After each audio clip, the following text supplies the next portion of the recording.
Dr. Edgerton, it's such a pleasure to be here today, for you to give us a little time to answer a few questions about this wonderful arrangement. My pleasure. Well, the first question I have is the Battle Hymn of the Republic is such an iconic piece of Americana.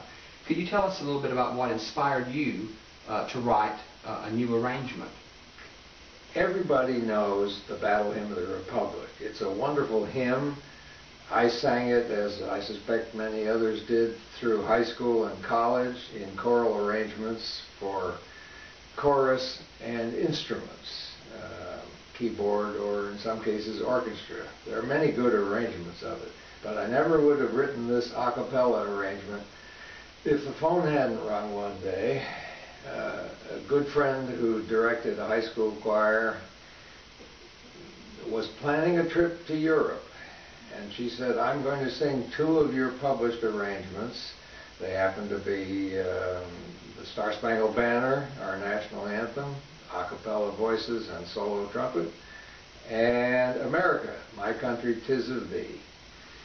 And she said, "I'd like to make a set of 3 arrangements of American patriotic pieces. Do you happen to have another patriotic arrangement?"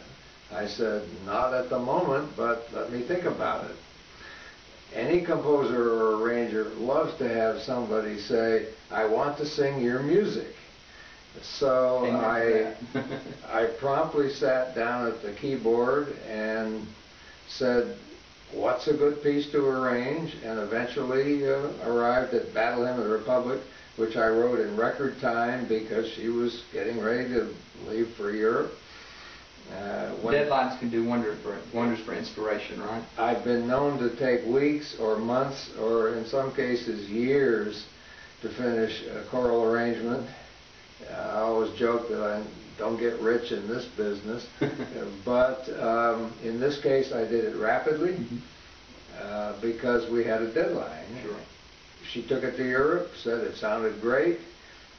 She suggested that I present it to the South Carolina All-State Chorus the next year for their concert. They said, "We love this." I edited and revised it, and ultimately it got published, and the premiere performance of the revised version was done by the South Carolina All-State.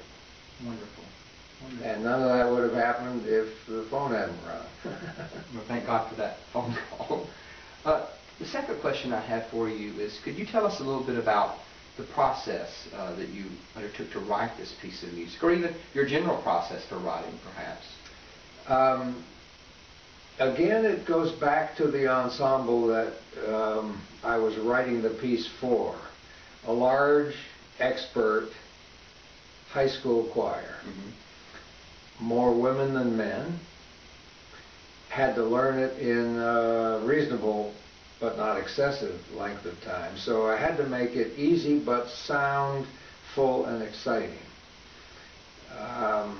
And so I wrote with the high school choir in mind, which is a good model if you're writing for church or community choirs, because everybody comes from the same beginning, more or less.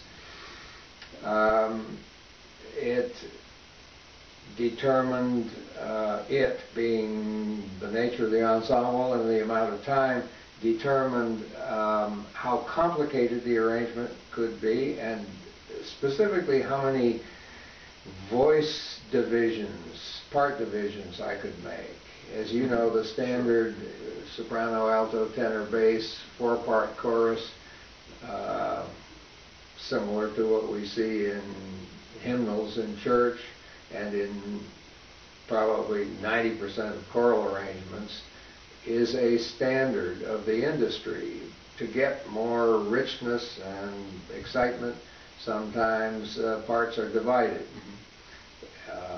which is not always easy for younger choirs or smaller choirs. So I set the goal of trying to write the whole arrangement in just 4 parts, but make it sound like 5, 6, or 7 parts. And as you know from singing it and rehearsing it, there are some part divisions toward the end, but relatively late in the game and just a small number of part divisions. And you do such a fine job of leading a singer to those divisions that I find that with my group anyway, that this, out of all the pieces I'm doing, this piece tends to sing itself, because I'm not just saying this because you're here, but it's very well written.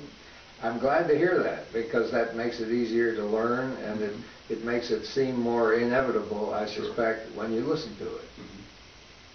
Absolutely. Well, in closing, do you have anything that you'd like to maybe say to the people who are out there at the concert this evening, getting ready to listen to this piece of music? I wish I were here to hear the Charlotte Chorale sing this piece. It's one of my favorite published arrangements, and I feel very strongly that you, Kevin Gray, the director of this performance, are not only unique and talented, but a very special musician. I have to say to the audience that I first met Kevin when he was a college freshman. 20 years ago. 20 years ago. Seems like yesterday. Kevin banged on my door and said, "When I was in high school, I wrote this string quartet. Would you look at it and tell me how it could be better?" And I thought, this is a unique individual. First of all, he wrote a string quartet in high school. And secondly, despite the fact that he won awards for this achievement, he didn't put it on the shelf. He wanted additional critique. That gives you an idea that this is a very special conductor working tonight. So I wish you luck with the performance, and to the audience, I hope you enjoy it. Thank you so much.